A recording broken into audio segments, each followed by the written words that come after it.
첫사랑의 기억 잊을 수 있을까요? 지금으로부터 몇 년 전 처음으로 사랑하는 사람을 잃었던 그날. 그날 아침에 뭘 먹었는지, 날씨가 어땠는지, 심지어 그날 입었던 옷 색깔까지. 지금도 눈앞에 선명하게 떠오르시죠? 근데 어제 점심으로 뭘 드셨는지는요? 아마 기억 안 나실 겁니다. 이게 단순히 나이 탓이 아니에요. 이게 뇌가 설계된 방식이에요. 뇌는 모든 걸 똑같이 저장하지 않습니다. 어떤 기억은 평생 HD 화질로 남기고, 어떤 기억은 다음날 아침이면 흔적도 없이 지웁니다. 그 차이를 만드는 게 딱 하나예요. 바로 감정입니다. 오늘 이 영상을 다 보시고 나면 왜 어떤 순간은 절대 잊히지 않는지, 그리고 이 원리를 이용해서 내가 원하는 정보를 뇌에 영구적으로 새기는 방법까지 완전히 이해하게 되실 겁니다. 파트 1. 뇌는 왜 감정적 순간을 잊지 못하는가? 편도체 뇌 속의 경보 시스템. 뇌 안쪽 깊숙한 곳에 아몬드 크기의 구조물이 두 개 있어요. 편도체라고 부릅니다. 이 녀석은 뇌의 경보 시스템이에요. 위험, 공포, 기쁨, 슬픔, 강한 감정이 올 때마다 즉시 활성화됩니다. 근데 편도체가 하는 일이 경보만이 아니에요. 훨씬 더 중요한 걸 합니다. 기억 저장소인 해마 옆에 딱 붙어 있으면서 강한 감정이 올 때마다 해마한테 신호를 보냅니다. 이거 중요한 거야. 절대 지우지 마. 해마는 이 신호를 받으면 평소보다 훨씬 강하게, 훨씬 깊게 그 순간을 새깁니다. 예를 들어볼게요. 여러분이 길을 걷다가 갑자기 차가 튀어나왔다고 해보세요. 심장이 쿵 내려앉고 등에서 식은땀이 납니다. 그 순간 본 차 색깔, 번호판, 옆에 있던 사람 표정까지 다 기억나죠. 반면에 아무 감정 없이 읽은 신문 기사는 10번을 읽어도 다음 날이면 내용이 가물가물합니다. 이건 뇌가 고장난 게 아니에요. 철저하게 설계된 생존 전략입니다. 강한 감정, 중요한 사건 평생 기억해야 할 것. 뇌는 이 공식으로 작동합니다. 섬광 기억. 충격적인 순간은 왜 사진처럼 남는가? 1977년 미국의 심리학자 로저 브라운과 제임스 쿨리크는 충격적인 사건을 경험한 사람들의 기억을 연구했어요. 그들이 발견한 건 놀라운 거였습니다. 극도로 강한 감정을 동반한 순간은 마치 플래시를 터뜨린 사진처럼 그 순간 전체가 통째로 저장된다는 거예요. 이걸 섬광 기억이라고 부릅니다. 그 순간 어디 있었는지, 누구랑 있었는지, 뭘 하고 있었는지, 심지어 주변 냄새까지 기억에 남습니다. 왜냐하면 편도체가 활성화되는 순간 뇌 전체가 비상 녹화 모드로 전환되거든요. 평소엔 카메라 한 대만 돌아가다가 비상 상황에는 카메라 10대가 동시에 켜지는 거예요. 그래서 그 순간이 입체적으로 선명하게 남습니다. 파트 2. 스트레스 호르몬이 기억을 조각한다. 아드레날린과 코르티솔의 두 얼굴. 강한 감정이 올 때 뇌와 몸에서는 두 가지 호르몬이 쏟아집니다. 아드레날린과 코르티솔이에요. 이 두 호르몬은 뇌에 직접 작용해서 기억 저장 능력을 높여요. 2004년 UC 어바인 연구팀은 실험을 통해 감정적으로 자극적인 이야기를 들은 사람들이 감정이 없는 중립적인 이야기를 들은 사람들보다 2주 후 기억 보유량이 약 2배 높다는 걸 확인했습니다. 근데 여기서 반전이 있어요. 스트레스 호르몬이 너무 많이, 너무 오래 분비되면 반대로 기억이 망가집니다. 만성 스트레스 상태에 있는 사람들은 해마가 실제로 쪼그라들어요. 장기간 극도의 스트레스를 받은 사람들의 뇌를 스캔해보면 해마 크기가 일반인보다 작다는 연구 결과가 여러 건 있습니다.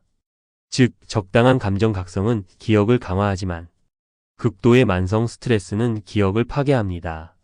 뇌가 원하는 건 적당히 흥분된 상태예요. 왜 감동적인 영화 장면은 대사까지 기억나는가? 여러분, 오래전에 봤던 영화인데 특정 장면의 대사가 지금도 입에서 나오는 경험 있으시죠?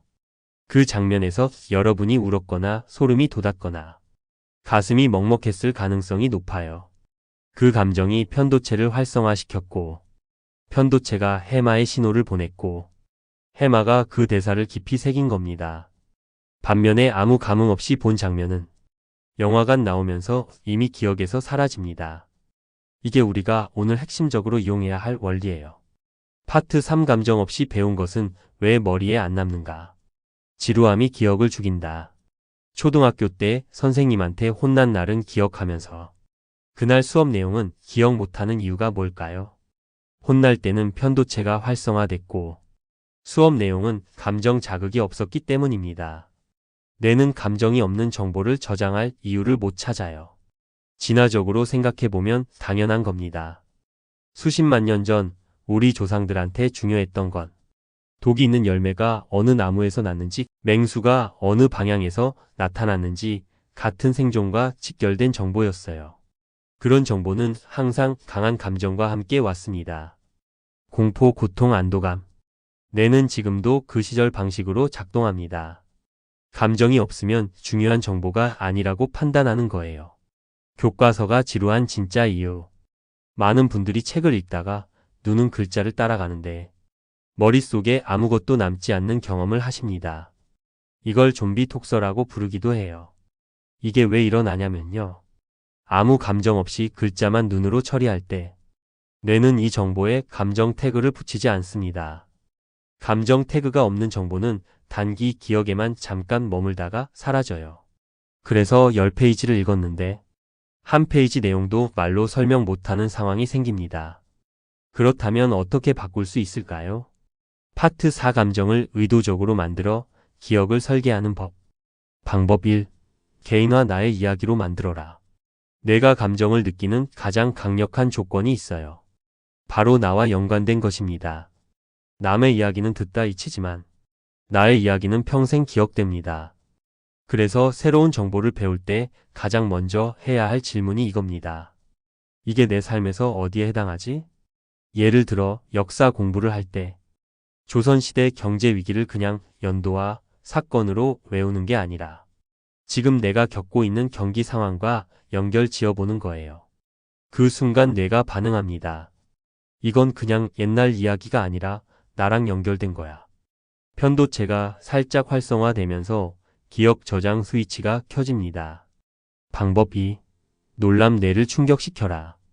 내가 기억을 가장 강하게 새기는 두 번째 순간은 예상이 완전히 빗나갔을 때입니다. 예를 들어볼게요. 의사가 환자한테 담배 피우시면 10년 후에 폐암 위험이 높아질 수 있어요 라고 말하면 환자는 그냥 듣고 나갑니다. 다음날 잊어버려요. 그런데 같은 의사가 선생님, 지금 엑스레이 보시면 폐에 그림자가 있어요. 지금 당장 추가 검사가 필요합니다 라고 말하면 그 순간은 평생 기억에 남습니다. 차이가 뭐냐고요? 두 번째는 예상치 못한 충격이었거든요. 뇌는 익숙한 것, 예상 가능한 것에는 반응하지 않습니다. 에너지 낭비거든요. 그런데 예상이 틀리는 순간 뇌가 비상 모드로 전환됩니다. 그리고 그 순간을 강하게 기록합니다. 이걸 공부에 적용하면 이렇습니다. 새로운 내용을 배우기 전에 먼저 스스로 예측해 보세요. 이 장에서 뭘 이야기할 것 같지? 이 원리의 결과는 어떻게 될 것 같지? 그리고 실제 내용을 보세요. 예측이 틀렸을 때 그 순간 뇌가 놀랍니다. 그리고 그 내용이 훨씬 강하게 기억에 남아요. 방법 3. 스토리텔링 감정의 옷을 입혀라. 인류 역사상 가장 오래된 학습 방법이 뭔지 아세요? 이야기예요. 인류는 문자가 생기기 훨씬 전부터 이야기로 지식을 전달했습니다. 왜냐하면 이야기에는 감정이 담기거든요. 갈등, 해결, 반전, 감동. 이야기를 들을 때 뇌는 그냥 정보를 받는 게 아니라 등장인물과 함께 감정을 느낍니다. 이걸 신경결합이라고 부릅니다. 이야기를 들을 때 화자와 청자의 뇌활동이 동기화된다는 게 여러 연구를 통해 확인됐어요. 그래서 몸이 건조한 정보도 이야기 형태로 바꾸면 기억률이 폭발적으로 높아집니다. 예를 들어 주식 투자를 공부할 때 PER이 뭔지 개념을 외우는 것보다 실제로 한 사람이 PER을 무시하고 투자했다가 어떻게 됐는지 이야기로 접하면 그 개념이 훨씬 오래 남습니다. 뇌 이야기에 감정이 함께 새겨지거든요. 방법 4. 몸으로 느껴라. 신체 감각이 기억을 잠근다. 기억 연구에서 아직도 많은 사람들이 간과하는 사실이 있어요. 기억은 뇌만 저장하지 않는다는 겁니다. 몸도 기억합니다. 자전거 타는 법을 한번 배우면 20년 뒤에도 몸이 기억하죠. 두려웠던 순간에 심장이 빠르게 뛰었던 그 느낌도 몸에 남습니다. 이게 왜 중요하냐면요. 공부할 때 신체 감각을 함께 활성화시키면 기억이 뇌뿐 아니라 몸에도 저장됩니다. 그래서 기억의 문이 두 개가 생겨요. 뇌로 꺼낼 수도 있고 몸의 감각으로도 꺼낼 수 있습니다. 실제로 적용하는 방법은 간단합니다. 중요한 내용을 배울 때 소리 내어 읽으세요. 손으로 직접 쓰세요. 심지어 일어서서 걸어 다니면서 중얼거려도 돼요. 신체 감각이 더해지는 순간 기억의 깊이가 완전히 달라집니다. 파트 5 나이 들수록 왜 감정적 기억이 더 강해지는가? 긍정성 효과 50대 이후 뇌의 변화. 여기서 특히 50대 이상 분들께 드리고 싶은 이야기가 있어요. 나이가 들면 기억력이 전반적으로 떨어진다고 많이들 걱정하시죠? 맞아요. 빠르게 바뀌는 정보를 처리하는 속도는 조금 느려질 수 있어요. 그런데 반대로 강해지는 게 있습니다. 바로 감정과 연결된 기억이에요. 스탠포드 대학의 로라 카스텐슨 교수팀은 50대 이상 성인들이 젊은 사람들보다 감정적으로 의미 있는 정보를 훨씬 더 잘 기억한다는 것을 발견했습니다. 그리고 흥미롭게도 나이 든 사람들의 뇌는 부정적인 감정보다 긍정적인 감정에 훨씬 강하게 반응했어요. 이걸 긍정성 효과라고 부릅니다. 50대 이후에 뇌는 의미 있는 것, 감동적인 것, 따뜻한 것에 더 강하게 반응하도록 조율됩니다. 즉, 이 시기에는 감정을 학습의 엔진으로 활용하는 게 젊을 때보다 오히려 더 효과적일 수 있다는 거예요. 당신이 잊지 못하는 기억이 알려주는 것. 여러분이 지금 가장 선명하게 기억하는 순간들을 떠올려 보세요. 처음으로 아이 손을 잡았던 순간, 오랫동안 준비했던 일에서 인정받았던 날, 사랑하는 사람과 나눴던 마지막 대화. 이 기억들의 공통점이 뭔지 아세요? 강한 감정이 있었습니다. 뇌는 그 감정들을 이정표로 삼아서 당신 인생의 가장 중요한 챕터들을 저장해 뒀어요.